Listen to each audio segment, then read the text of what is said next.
بسم الله الرحمن الرحيم. الحمد لله رب العالمين، والصلاة والسلام على سيد المرسلين محمد وعلى آله وأصحابه ومن تبعهم بإحسان إلى يوم الدين وبعد. محترم حاضرین، میں نیاز احمد عبدالحمید، استاذ جامعہ محمدیہ منصورہ مالیگاؤں، روزہ سے متعلق طبی مسائل لے کر ہم حاضر ہوئے ہیں۔ حضرات، روزہ اسلام کا ایک رکن ہے۔ اس کے بہت سے فقہی مسائل ہیں۔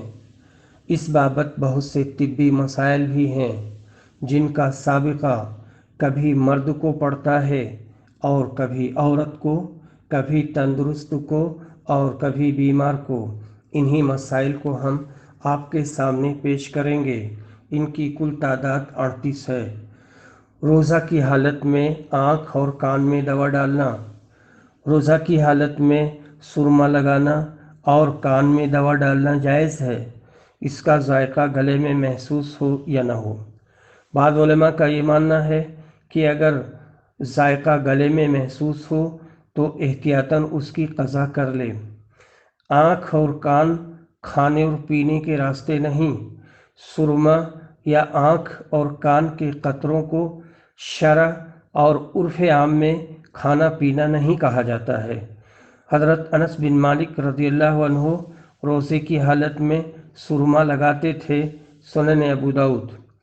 ڈاکٹر فضل الرحمن مدنی اپنے ایک فتویٰ میں لکھتے ہیں، کان میں دوا ڈالنے سے روزہ نہیں ٹوٹتا، کیونکہ یہ کھانے پینے اور جمع کے قبیل سے نہیں اور نہ اس سے تغذیہ و تقویت مقصود ہوتا ہے۔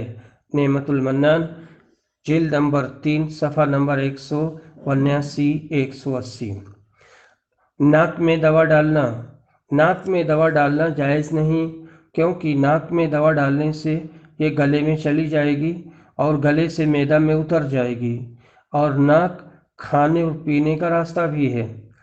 لقیط بن سمرہ سے روایت ہے کہ رسول صلی اللہ علیہ وسلم نے فرمایا، تم جب وضو کرتے وقت ناک میں پانی ڈالو تو مبالغہ کرو، الا یہ کہ تم روزے سے ہو۔ ترمذی، جلد نمبر 3، صفحہ نمبر 155 156۔ یہ حدیث حسن صحیح ہے، اور اہل علم نے روزہ دار کے لیے ناک میں دوا ڈالنا ناپسند کیا ہے، اور ان کی رائے ہے کہ اس سے روزہ ٹوٹ جائے گا۔ اسی طرح اگر کسی نے ناک میں دوا ڈالی اور وہ حلق سے ہوتے ہوئے اندر چلی گئی تو اس پر اس روزہ کی قضا واجب ہوگی۔ بعض مشائخ کا کہنا ہے کہ اگر کوئی ناک میں دوا ڈالنے پر مجبور ہو جائے اور حلق میں اس کا احساس نہ ہو اور دوا کے اترنے سے ناک کھل گئی تو اس سے روزہ نہیں ٹوٹے گا، پر اگر دوا حلق میں محسوس ہوتی ہے تو روزہ ٹوٹ جائے گا۔ اگر یہ واجب روزہ ہے تو قضا واجب ہوگی۔ ناک کے کھلنے کا مطلب یہ ہے کہ بعض لوگوں کو الرجک ہوتی ہے، تھوڑی سی موسم کی تبدیلی یا کیمیکل وغیرہ کے آنے سے ناک جم جاتی ہے اور ناک بہنے بھی لگتی ہے، کئی بار جم جاتی ہے، تو ایک خاص قسم کی دوا ہوتی ہے، ایک ایک قطرہ اس میں ٹپکا دیا جائے تو ناک کھل جاتی ہے۔ انجیکشن لگوانا، انجیکشن دو طرح کے ہوتے ہیں، علاج کا انجیکشن، طاقت کا انجیکشن۔ روزے کی حالت میں علاج کا انجیکشن لگا سکتے ہیں، لیکن اگر طاقت کا انجیکشن لگواتے ہیں تو اس سے روزہ ٹوٹ جائے گا۔ الفتاوی المتعلقہ بالطب و احکام المرضى، صفحہ نمبر 111۔ جدید طبی ایجادات اور اسلامی احکام، مؤلف نیاز احمد عبدالحمید، صفحہ نمبر 119۔ ڈاکٹر فضل الرحمن لکھتے ہیں، اور انجیکشن اگر علاج کے لیے لگوایا جائے تو قوت اور غذا حاصل کرنے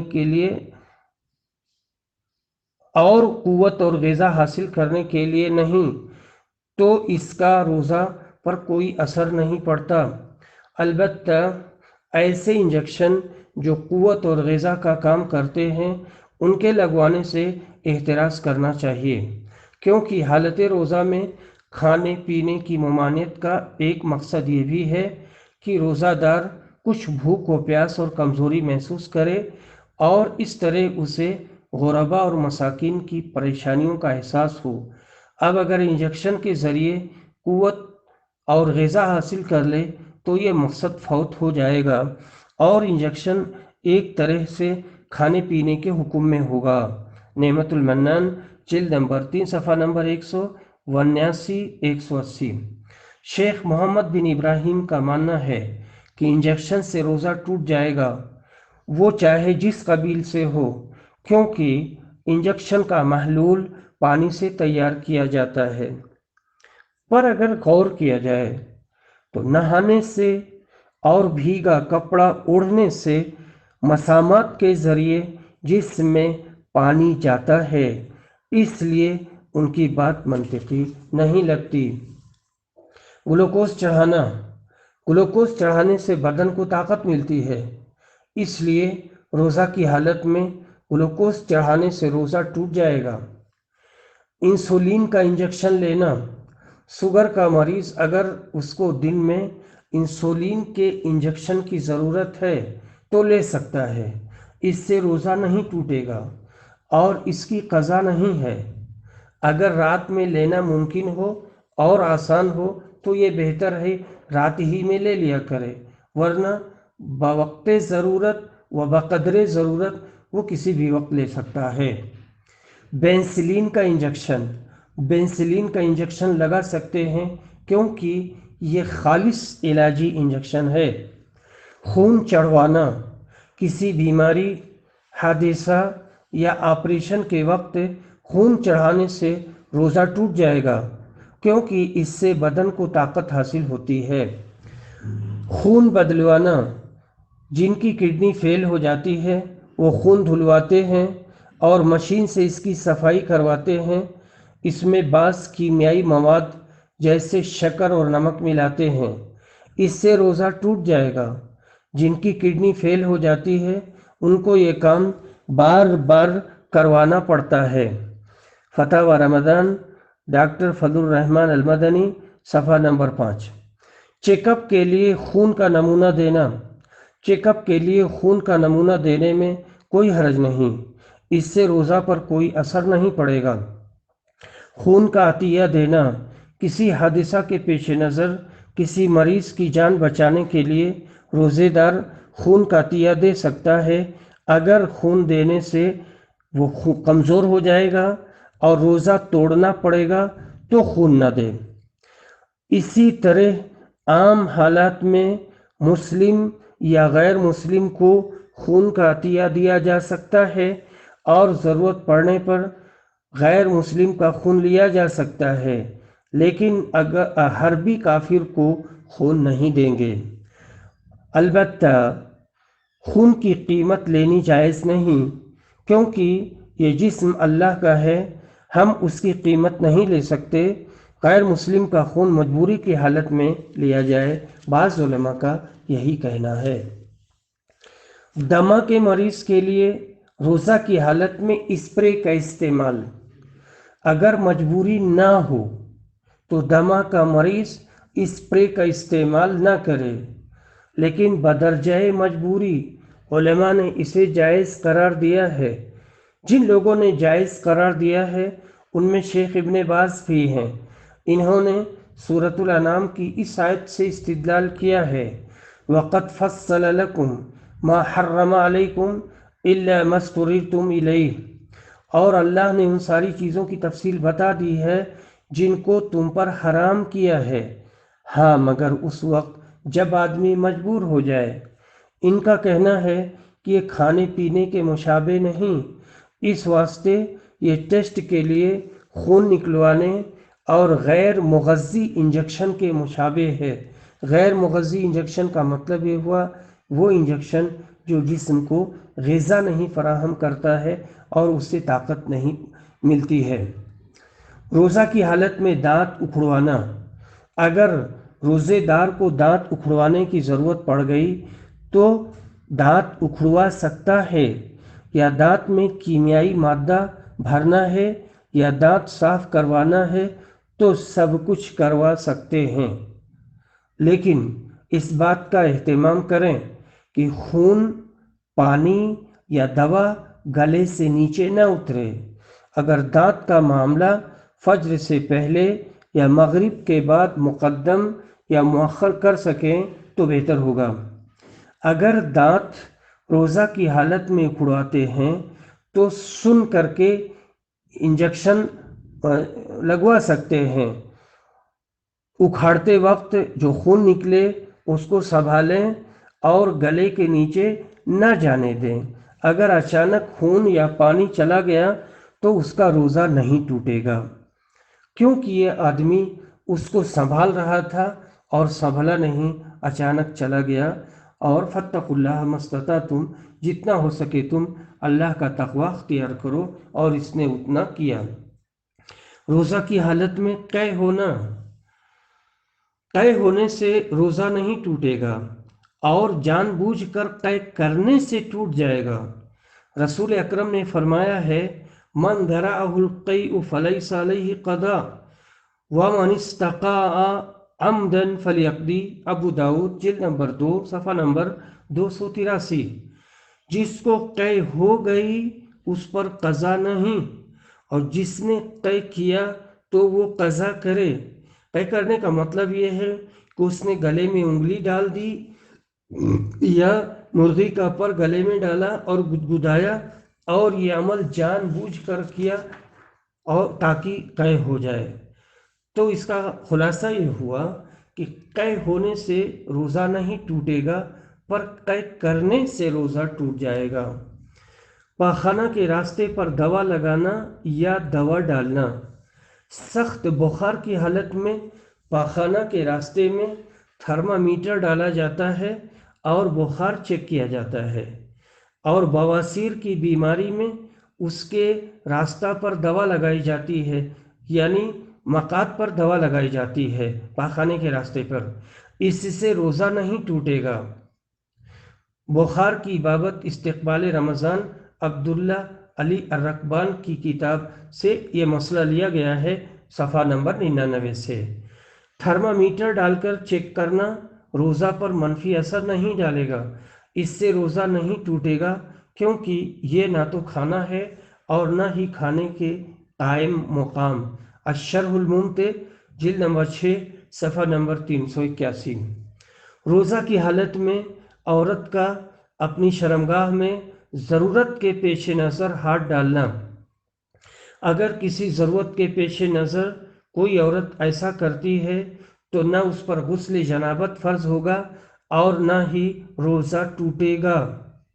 اگر عورت استنجا کے وقت فرج میں ہاتھ ڈالتی ہے، اپنی شرمگاہ میں ہاتھ ڈالتی ہے، مرہم ڈالتی ہے، علاج کے لیے کوئی گولی ڈالتی ہے، نسوانی بیماری کی تحقیق کے لیے طبیبہ اپنا ہاتھ ڈالتی ہے، یا کوئی مشین ڈال کر کمپیوٹر اسکرین پر اس کی بیماری کا پتہ لگاتی ہے، تو یہ سب جائز ہے۔ اس پر غسل واجب نہیں ہوگا اور نہ ہی روزہ فاسد ہوگا۔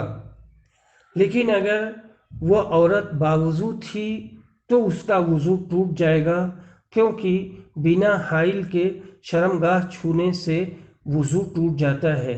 بنا حائل کا مطلب ہے بنا پردے کے اس کے شرمگاہ کو چھوا گیا، تفصیل کے ساتھ چھوا گیا، تو وضو تو ٹوٹ جائے گا لیکن روزے پر کوئی فرق نہیں پڑے گا۔ جسم پر کوئی چیز لگانا۔ جسم پر بہت سی چیزیں لگائی جاتی ہیں، میں نے یہاں پر 9 چیزوں کا تذکرہ کیا ہے۔ مرہم، کسی بھی طرح کا مرہم لگانا۔ تیل، جسم کے کسی بھی حصے میں تیل لگانا۔ عطر لگانا یا سونگھنا یا اسپرے کرنا۔ الکوہل والا اسپرے استعمال کرنا جائز ہے، کیونکہ اس کا پینا حرام ہے۔ الکوہل وہی شراب ہے اور اس کا پینا حرام ہے، لیکن بدن میں لگ جانے سے ناپاک نہیں ہوگا، کیونکہ خمر، الکوہل اور شراب کی نجاست یہ معنوی ہے، ظاہری نہیں۔ یعنی ظاہری طور پر اگر لگ جاتا ہے جسم میں یا کپڑے میں تو اس کو نجس نہیں کہا جائے گا، لیکن اس کا پینا حرام ہوگا۔ روزہ پر اس کا کوئی اثر نہیں پڑے گا، اور نہ ہی وضو ٹوٹے گا۔ اس کے سلسلہ میں کافی بدگمانی رہتی ہے، جمعہ میں خاص طور سے لوگ اس کا استعمال نہیں کرتے ہیں یا اس بارے میں سوال کرتے ہیں۔ تو یہ مسئلہ سمجھ لیں کہ اگر عطر ہے اور اس میں الکوہل ہے تو اسے لگا بھی سکتے ہیں، اسپرے کر سکتے ہیں، اور باوضو ہے تو پھر اس کا وضو نہیں ٹوٹے گا، وہ اپنا جس حالت میں ہے وہ اسپرے لگا کر، خوشبو لگا کر عام نمازوں میں یا جمعہ کی نماز کے لیے جائے۔ مہندی کا لگانا، ہاتھ میں لگانا، پاؤں میں لگانا، بال میں لگانا۔ عورت اپنے ہاتھ میں مہندی لگائے گی، پاؤں میں مہندی لگائے گی اور بال میں بھی لگا سکتی ہے، لیکن مرد صرف اپنے بال میں مہندی لگائیں گے تو مہندی لگانے سے کوئی فرق نہیں پڑتا ہے، روزہ متاثر نہیں ہوگا۔ اب اگر ہاتھ میں سب مہندی لگی ہوئی ہے اور وضو کا وقت ہو گیا، عورت کو نماز پڑھنا ہے تو اس کو چھوڑا دے گی، دھل دے گی اور اس کے بعد وضو کرے گی۔ ہاتھ پر اس کا پیلا پن آ گیا ہے یا سرخی آ گئی ہے تو اس سے کوئی فرق نہیں پڑتا ہے، کیونکہ صرف رنگ چڑھا ہے اور اس سے اس کا چمڑا بھیگ جائے گا۔ کریم لگانا تو کریم لگا سکتے ہیں، جسم کے اوپر کہیں پر بھی کریم لگا سکتے ہیں، پاؤڈر لگا سکتے ہیں۔ یہاں ایک مسئلہ تھوڑا سا بتانا چاہوں گا کہ جیسے خواتین کریم پاؤڈر لگاتی ہیں تو یہ خوشبودار کریم پاؤڈر لگا کر باہر نہ جائیں، گھر میں رہ سکتی ہیں، گھر میں لگا سکتی ہیں، ہر طرح کا خوشبو لگا سکتی ہیں اپنے شوہر کے لیے، لیکن جب باہر نکلنا ہو تو اگر کپڑے میں لگا ہے تو کپڑا بدل دیا جائے، اور نقاب میں بہت زیادہ لگا ہے تو اس کو بدل دیا جائے۔ ایسا کپڑا پہن کر بازار جائے، مدرسہ جائے، مسجد جائے، کالج جائے جس میں خوشبو نہیں ہے۔ زخم میں مرہم یا کوئی دوا لگا کر پٹی باندھنا، زخم ہے اس پر مرہم لگایا، پٹی باندھا تو اس سے کوئی فرق نہیں پڑتا ہے، روزہ صحیح ہوگا۔ اسپرٹ سے پھوڑا، زخم یا آپریشن یا انجیکشن لگانے کے لیے اسپرٹ کا استعمال کرنا اور اس جگہ کو صاف کرنا۔ تو اسپرٹ لیا، پھوڑا صاف کیا، آپریشن جہاں کرنا ہے اس جگہ کو صاف کیا، یا جہاں انجیکشن لگانا ہے وہاں پر اسپرٹ لگایا، رگڑا، تاکہ یہاں پر جو بیکٹیریا ہوں یا جراثیم ہوں وہ ختم ہو جائیں، تو یہ کرنا درست اور جائز ہے، اس میں کوئی حرج کی بات نہیں ہے۔ خواتین ناخنی لگا سکتی ہیں، لیکن اگر وہ جمنے والی پپڑی ہے تو نماز کے وقت وضو کرنے کے لیے پپڑی کا چھڑانا اور کھرچنا لازم ہوگا۔ اگر اسے چھڑایا نہیں اور ویسے ہی وضو کر کے نماز پڑھ لی تو نماز نہیں ہوگی، کیونکہ ناخن کا دھلنا ضروری تھا اور وہ پپڑی کے نیچے ہے، وہاں تک پانی نہیں پہنچا، تو ایسی صورت میں اس کا چھڑانا وہ ضروری ہوگا، تاکہ جو ایک عضو ہے وضو کا، وہاں تک پانی پہنچ جائے۔ وکس سونگھنا، روزہ کی حالت میں وکس سونگھ سکتے ہیں، اس سے روزہ نہیں ٹوٹے گا۔ روزہ کی حالت میں سینگی لگوانا، اس میں منہ کے ذریعہ، مشین یا کسی دوسرے وسیلہ سے جسم کے خراب خون کو نکالا جاتا ہے، اس سے روزہ ٹوٹے گا یا نہیں، تو اس بابت فقہا کا اختلاف ہے۔ ایک جماعت یہ کہتی ہے کہ اس کا روزہ ٹوٹ جائے گا، کیونکہ رسول صلی اللہ علیہ وسلم نے فرمایا ہے افطر الحاجم والمحجوم، مسند احمد اور سنن ابو داؤد، حدیث نمبر 1249، سینگی لگانے والے اور لگوانے والے کا روزہ ٹوٹ گیا۔ علامہ ابن حزم کہتے ہیں سینگی لگانے اور لگوانے والے کا روزہ ٹوٹ جائے گا، یہ حدیث صحیح ہے، لیکن ابو سعید خدری والی حدیث کو ہم نے زیادہ صحیح پایا، جس میں ہے کہ آپ صلی اللہ علیہ وسلم نے روزہ رکھنے والے کو سینگی لگوانے کی رخصت دی ہے اور اس کی سند صحیح ہے، اس لیے اس حدیث پر عمل کرنا ضروری ہے، کیونکہ آپ صلی اللہ علیہ وسلم نے حجامت سے روکنے کے بعد رخصت دی تھی۔ اس سے بات واضح ہو گئی کہ حجامت سے روزہ ٹوٹنے والی روایت منسوخ ہے، چاہے سینگی لگانے والا ہو یا لگوانے والا۔ سنن ابو داؤد کی ایک روایت میں ہے، رسول صلی اللہ علیہ وسلم نے فرمایا لا یفطر من قاء ولا من احتلم ولا من احتجم۔ صحیح الجامع حدیث نمبر 7732۔ جس کو قے ہوا، احتلام ہوا اور سینگی لگوایا تو اس سے روزہ نہیں ٹوٹے گا۔ عن ابن عباس احتجم رسول اللہ صلی اللہ علیہ وسلم وهو صائم، بخاری جلد نمبر 4 حدیث نمبر 174۔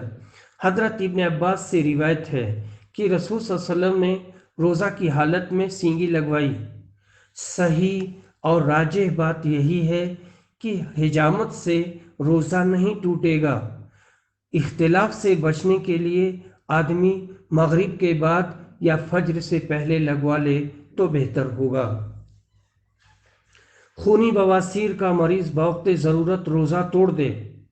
اگر کوئی آدمی ایسا ہے جس کو خونی بواسیر کی شکایت ہے، دن میں کافی خون گر گیا اور یہ بہت کمزور ہو گیا ہے، ڈاکٹر اس کی تشخیص کے بعد دوا دیتا ہے اور یہ تجویز پیش کرتا ہے کہ اتنے دنوں تک روزہ نہ رکھیں، اور یہ ڈاکٹر قابل اعتبار ہے تو اس کی تجویز پر عمل کریں گے اور روزہ اس وقت تک نہیں رکھے گا جب تک ڈاکٹر نے روزہ نہ رکھنے کا مشورہ دیا ہے، پر شفایاب ہونے کے بعد اس کی قضا کرے گا۔ اللہ تعالیٰ نے فرمایا ہے وَعَلَى الَّذِينَ يُطِيقُونَهُ فِدْيَةٌ طَعَامُ مِسْكِينٍ، اور روزہ کی طاقت رکھنے والے فدیہ میں ایک مسکین کو کھانا کھلائیں۔ جو لوگ پہلے طاقت رکھتے تھے ان کے لیے حکم تھا کہ روزہ نہ رکھیں اور ایک مسکین کو کھانا کھلا دیں، پھر یہ حکم منسوخ ہو گیا اور فدیہ دینے والی بات ان کے لیے رہ گئی جو مریض ہیں یا مسافر ہیں۔ لیکن اگر کوئی مریض بہت کمزور ہے اور بعد میں بھی روزہ نہیں رکھ سکتا تو اس پر روزہ کی قضا نہیں ہے، یہ فدیہ دے گا اور ایک مسکین کو آدھا سا ایک پیمانہ ہے، ایک سا تقریباً 2.5 سے 3 کلو کا ہوتا ہے، تو آدھا سا 1.5 کلو یا 1.25 کلو ہوگا۔ تو ان کو کہا گیا ہے کہ 1.5 کلو یا 1.25 کلو غلہ دیں، یا سماج میں جو خوراک رائج ہے، عام طور سے لوگ جو چیزیں کھاتے ہیں وہ کھلائیں۔ جیسے کوئی سماج ایسا ہے جہاں پر لوگ صرف مچھلی کھاتے ہیں تو آدھا سا مچھلی دیں گے، یعنی 1.25 کلو یا 1.5 کلو۔ کوئی سماج ایسا ہے جو صرف شکار کرتے ہیں، گوشت کھاتے ہیں اور جانوروں کا شکار کرتے پرندوں کا، تو وہ گوشت دیں گے۔ جن کے یہاں چاول ہے، گیہوں ہے، جوار ہے، باجری ہے، جو ہے، اس طرح کی چیزیں ہیں تو وہ فدیہ میں یہی چیزیں دیں گی اور یہی چیزیں غریب کو کھلائیں گے۔ اگر کوئی آدمی ایسا ہے جو فدیہ دینے کی طاقت نہیں رکھتا، یعنی 1.25 کلو بھی دینے کی طاقت نہیں رکھتا یومیہ، تو ایسی صورت میں یہ معفو عنہ ہے، اس پر کچھ نہیں ہے۔ ڈاکٹر چاہے مسلم ہو یا غیر مسلم یہ مشورہ دیتا ہے کہ مریض روزہ نہ رکھے، تو اس بابت کیا کریں گے؟ کہتے ہیں اگر کوئی آدمی خطرناک بیماری کا شکار ہے اور ڈاکٹر مشورہ دیتا ہے کہ آپ اتنے دنوں تک علاج کریں اور روزہ نہ رکھیں، بعض بیماریوں میں ڈاکٹر کہتا ہے کہ آپ کبھی روزہ نہیں رکھیں گے، کیونکہ اگر رکھا تو بیماری پلٹ آئے گی۔ ان سارے حالات میں ڈاکٹر کی بات مانی جائے گی، چاہے وہ مسلم ہو یا غیر مسلم۔ روزے کی حالت میں منجن کا استعمال، ٹوتھ پیسٹ، نیم کی مسواک، پیلو کی مسواک یا کالی مرچ وغیرہ سے بنے ہوئے منجن سے روزہ کی حالت میں دانت صاف کر سکتے ہیں، کیونکہ اس بابت کوئی ممانعت وارد نہیں ہوئی ہے۔ حضرت ابن عباس نے فرمایا ہے لا بأس ان يذوق الطعام والخل والشیء یرید شراء، آدمی کھانا، سرکہ اور بازار سے کھانے والی چیز خریدنا چاہتا ہے تو اس کو چکھ سکتا ہے۔ جب روزہ کی حالت میں آدمی کھانا چکھ سکتا ہے تو مسواک یا منجن کرنے میں کوئی قباحت نہیں، لیکن چکھنے کے لیے جو چیز منہ میں ڈالی ہے اس کو تھوک دے، اور یہ دن کے پورے حصے میں جائز ہے، یعنی مسواک کرنا دن کے پورے حصے میں جائز ہے۔ اس سے منہ کی صفائی ہوتی ہے، اور روزے دار کے منہ کی جو مہک اللہ کو پسند ہے وہ معدہ سے آتی ہے، اس کو خلوف کہا جاتا ہے۔ مسواک کرنے سے اس پر کوئی فرق نہیں پڑتا ہے، اس میں تکلف نہیں کرنا چاہیے۔ جب بھی منہ کا مزہ اور اس کی لذت بدل جائے، آدمی پریشانی محسوس کرے تو فوراً مسواک کر لے یا کہ ٹوتھ پیسٹ کا استعمال کر لے۔ ٹوتھ پیسٹ میں بھی لذت ہوتی ہے، مسواک میں بھی لذت ہوتی ہے، پیلو میں بھی لذت ہوتی ہے، تو آدمی اچھے سے ان کو کلی کرے تاکہ گلے میں کوئی چیز نیچے نہ اترنے پائے۔ روزے کی حالت میں آئی سی یو میں آکسیجن لینا، اگر روزے دار کو سانس لینے میں پریشانی ہوتی ہے اور اس کو آئی سی یو میں رکھا جاتا ہے اور اس سے سانس لینے کا نظام صحیح ہو جاتا ہے تو اس سے آدمی کا روزہ متاثر نہیں ہوگا، اس کا روزہ نہیں ٹوٹے گا، کیونکہ عام حالت میں بھی آدمی آکسیجن کشید کرتا ہے، آکسیجن لیتا ہے، آکسیجن کھینچتا ہے۔ آئی سی یو میں وہی چیز مشین کے ذریعہ آدمی کو دی جاتی ہے۔ رمضان میں پورا روزہ رکھنے کے لیے عورت کا مانع حیض گولیوں کا استعمال کرنا تو یہ جائز ہے، کیونکہ اصل جواز ہے اور منع کی کوئی دلیل نہیں۔ عورت کا حیض رکا ہوا ہو اور وہ نماز پڑھے تو اس عبادت پر اس کا کوئی اثر نہیں پڑے گا، اس کے پیٹ میں خون ہے، اس کے پیٹ میں حیض رکا ہوا ہے۔ جب حیض جاری ہو جائے تو حکم بدل گیا، پاخانہ جسم سے نکل آئے تو پھر حکم بدل گیا، پیشاب نکلا تو حکم بدل گیا، لیکن استنجا کر کے آبدست لے کر کے آدمی نے وضو کیا اور وہ نماز پڑھ رہا ہے تو پھر وہ پاک ہو گیا۔ شیخ ابن باز رحمہ اللہ کہتے ہیں اگر عورت حیض کو روکنے کے لیے کوئی گولی یا انجیکشن کا استعمال کرتی ہے اور خون رک جاتا ہے اور غسل کرتی ہے تو یہ طاہرات کی طرح ہر کام کرے گی، اس کی نماز صحیح ہوگی اور روزہ بھی صحیح ہوگا۔ الفتاوی جلد نمبر 1 صفحہ نمبر 97۔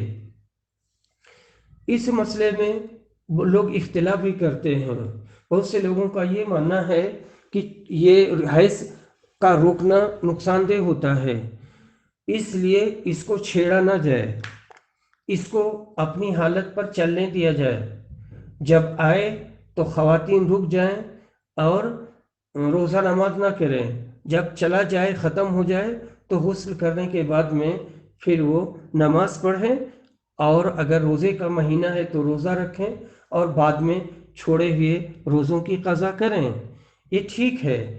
لیکن جواز کی شکل موجود ہے، اگر کوئی عورت رمضان کا پورا روزہ رکھنے کے لیے حیض روکتی ہے یا عمرے کے لیے گئی ہے اور اسے اس بات کا اندازہ ہے کہ اصل عمرے میں حیض آ جائے گا یا اصل حج میں حیض آ جائے گا تو مانع حیض گولیوں کا اور دواؤں کا استعمال کر سکتی ہے۔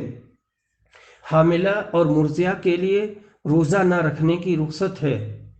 اگر حاملہ عورت کو روزہ رکھنے سے پریشانی ہوتی ہے اور اس کے پیٹ کے بچے کو نقصان پہنچنے کا قوی امکان ہے تو ایسی صورت میں اسلام نے ان کو اس بات کی رخصت دی ہے کہ وہ روزہ نہ رکھے۔ حاملہ جس کو حمل ہے، مرضعہ دودھ پلانے والی عورت جو اپنے چھوٹے بچے کو دودھ پلا رہی ہے، حمل والی عورت کو خطرہ ہے کہ اس کے پیٹ کے بچے کو تکلیف ہوگی یا خود اس کو تکلیف ہوگی، یا دودھ پلانے والی عورت کو اندیشہ ہے اور خوف ہے کہ اس کا دودھ سوکھ جائے گا اور پھر اس کا بچہ بھوکا رہ جائے گا، تو ایسی صورت میں دونوں روزہ نہیں رکھیں گی۔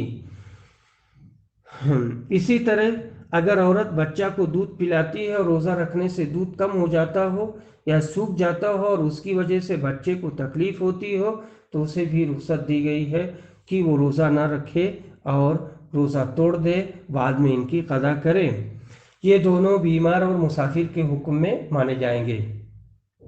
رسول صلی اللہ علیہ وسلم نے فرمایا ہے ان اللہ عز وجل وضع عن المسافر الصوم وشطر الصلاة وعن الحامل والمرضع الصوم، مسند احمد جلد نمبر 4 صفحہ نمبر 347۔ اللہ تعالیٰ نے مسافر سے روزہ اور آدھی نماز معاف کر دی ہے اور حاملہ اور دودھ پلانے والی عورت سے روزہ معاف کر دیا ہے۔ اللہ کے اس فرمان فمن كان منكم مريضا او على سفر فعدة من ايام اخر سے یہ معلوم ہوتا ہے کہ مسافر اور مریض سے روزوں کے معاف کرنے کا مطلب یہ ہے کہ حالت سفر اور مرض میں انہیں روزہ نہ رکھنے کی رخصت ہے، مگر بعد میں انہیں قضا کرنا پڑے گی۔ اسی طرح حاملہ اور مرضعہ کا معاملہ ہے، روزہ نہ رکھنے کی رخصت ہے، بعد میں قضا کریں گی۔ نعمت المنان ڈاکٹر فضل الرحمان جلد نمبر 3 صفحہ نمبر 194۔ شوگر، بلڈ پریشر اور کڈنی کا مریض، اگر بیماری ایسی ہے کہ شفا یابی ممکن ہے اور روزہ رکھنا مشکل ہے تو یہ رمضان میں روزہ چھوڑ دیں اور جب اچھے ہو جائیں تب اس کی قضا کر لیں۔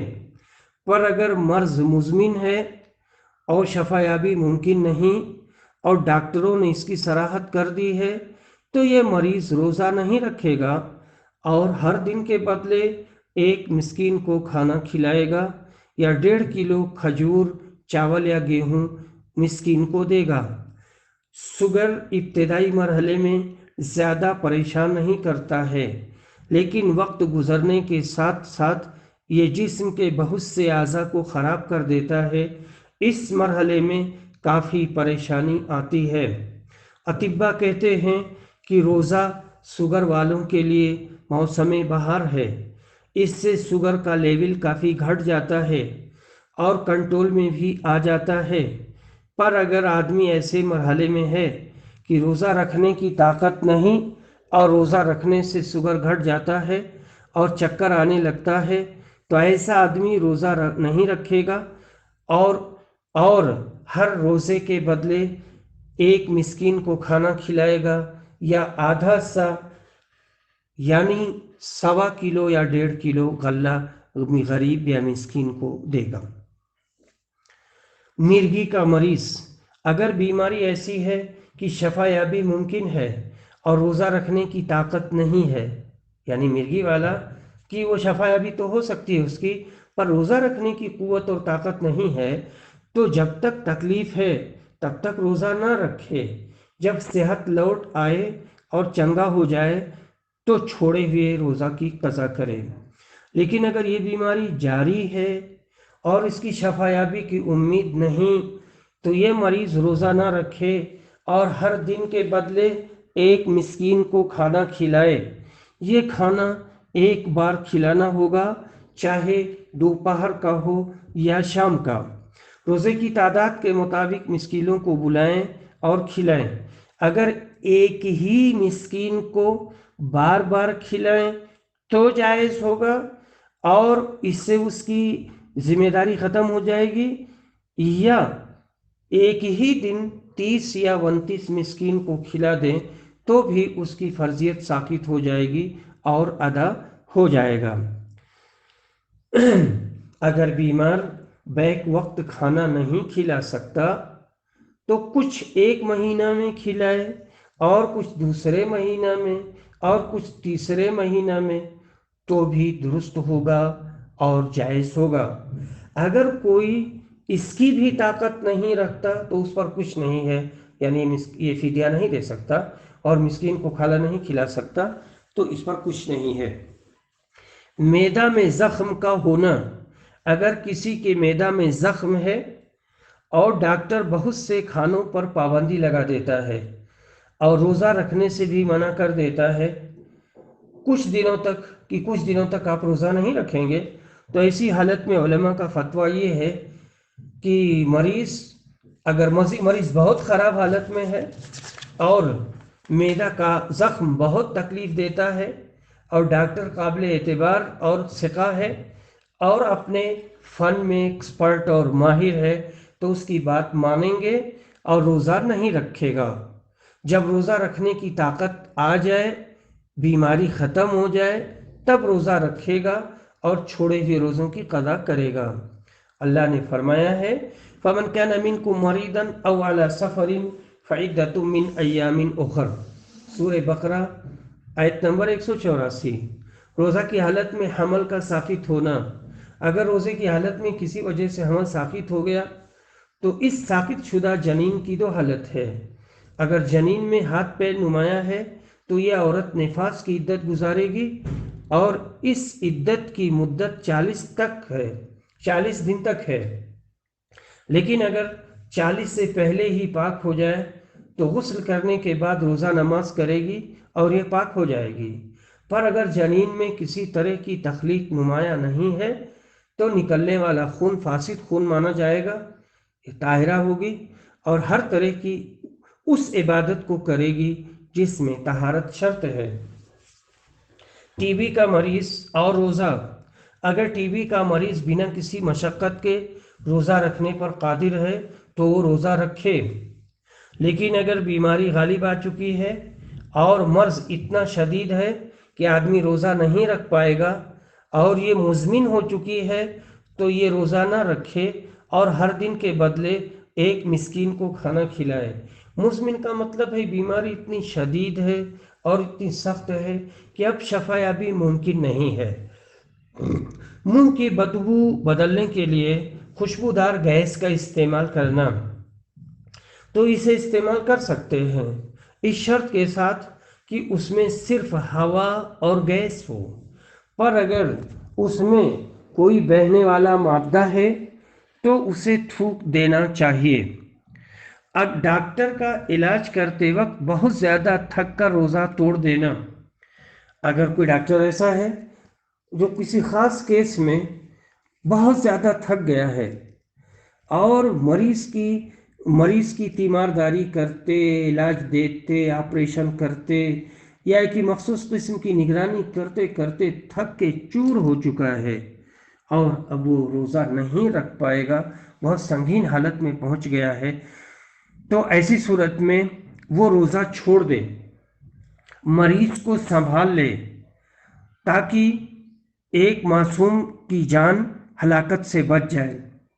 الفتاوی جلد نمبر 1 صفحہ نمبر 119۔ روزہ کی حالت میں مسوڑے سے خون کا بہنا، اگر روزے دار کے مسوڑے سے خون بہتا ہے یا کسی علاج کی وجہ سے خون نکلتا ہے تو روزے دار پر واجب ہے کہ وہ اسے تھوک دے۔ اگر بنا ارادہ کے خون گلے کے اندر چلا گیا تو اس سے روزہ نہیں ٹوٹے گا۔ اس طرح کا خون نکلنے سے روزے کی صحت پر کوئی فرق نہیں پڑے گا۔ اس میں بھی کئی بار لوگ بہت دقت کا شکار رہتے ہیں اور کافی پریشان رہتے ہیں، بار بار پوچھتے ہیں ہمارے مسوڑے سے خون نکل آیا، ایسا ہو گیا ویسا ہو گیا، اب ہمارا روزہ ٹوٹ جائے گا، ہمارا روزہ ہوگا یا نہیں ہوگا؟ تو اس مسئلے کو سمجھ لیں کہ ان کا روزہ صحیح ہوگا اور روزہ نہیں ٹوٹے گا۔ روزے دار کا فسد کھولنا، اگر روزے دار فسد کھولتا ہے تو اس سے اس کا روزہ نہیں ٹوٹے گا، یہ حجامہ کی طرح نہیں ہے۔ خون کم ہونے کی وجہ سے روزہ توڑ دینا، اگر کسی کے جسم میں خون کی کمی ہے اور ڈاکٹر روزہ رکھنے سے منع کر رہا ہے تو ڈاکٹر کی بات مانیں گے اور روزہ توڑ دیں گے اور ہر دن کے بدلے ایک مسکین کو کھانا کھلائیں گے یا 1.5 کلو غلہ دیں گے، کیونکہ اللہ نے فرمایا ہے وَعَلَى الَّذِينَ يُطِيقُونَهُ فِدْيَةٌ طَعَامُ مِسْكِينٍ، جو لوگ مزمن بیماری، بوڑھاپے یا خون کی کمی کی وجہ سے روزہ نہیں رکھ سکتے وہ روزہ توڑ دیں۔ اگر بعد میں روزہ رکھنے کی طاقت پیدا ہو جاتی ہے تو قضا کریں، اور اگر طاقت نہیں پیدا ہوتی ہے تو فدیہ دیں۔ اور اگر فدیہ کی بھی طاقت نہیں ہے تو ان کے اوپر کچھ نہیں ہے۔ روزہ کی حالت میں مریض کا بے ہوش ہو جانا، اگر بیماری بہت شدید ہے اور مریض بے ہوش ہو جاتا ہے تو ایسی حالت میں روزہ نہیں رکھے گا، لیکن جب ہوش آ جائے اور روزہ رکھنے کی طاقت ہو تو روزہ رکھے، اور اگر طاقت نہ ہو تو نہ رکھے۔ اگر اس مریض کی شفا یابی ممکن ہو تو بعد میں قضا کرے گا، اور اگر ممکن نہ ہو تو اس پر قضا نہیں ہے، اور یہ ہر دن کے بدلے فدیہ دے گا یا کھانا کھلائے گا۔ اگر کوئی روزہ سے ہے اور روزہ رکھنا بہت مشکل ہو گیا ہے، گرمی کی وجہ سے، بھوک کی وجہ سے، پیاس کی وجہ سے، یہ اگر روزہ نہیں توڑے گا تو کوئی بڑی پریشانی آ سکتی ہے۔ بہت زیادہ بھوکا ہو گیا، بہت زیادہ پیاسا ہو گیا، بہت زیادہ تھک گیا، تو ایسی حالت میں روزہ توڑ دے اور بعد میں اس کی قضا کرے۔ یہ حالت بار بار نہیں آتی ہے، کبھی کبھی آ سکتی ہے۔ اور حضرات، آخری مسئلہ ہمارا یہ ہے کہ روزہ کی حالت میں پھٹکری سے کلی کرنا، کئی بار جب دانت میں درد ہوتا ہے تو پھٹکری سے کلا کیا جاتا ہے، اس سے دانت کا درد کم ہو جاتا ہے یا ختم ہو جاتا ہے۔ تو یہ کلی کر سکتے ہیں، اور آدمی کلی کا پانی تھوک دے اور صاف پانی لے لے اور کئی بار کلی کر کے تھوک دے، اس طرح سے اس کی بیماری بھی ختم ہو جائے گی اور اس کی پریشانی بھی ختم ہو جائے گی۔ اللہ تعالی ہمیں ان مسائل کو سمجھنے کی توفیق عطا فرمائے۔ وآخر دعوانا ان الحمد للہ رب العالمین۔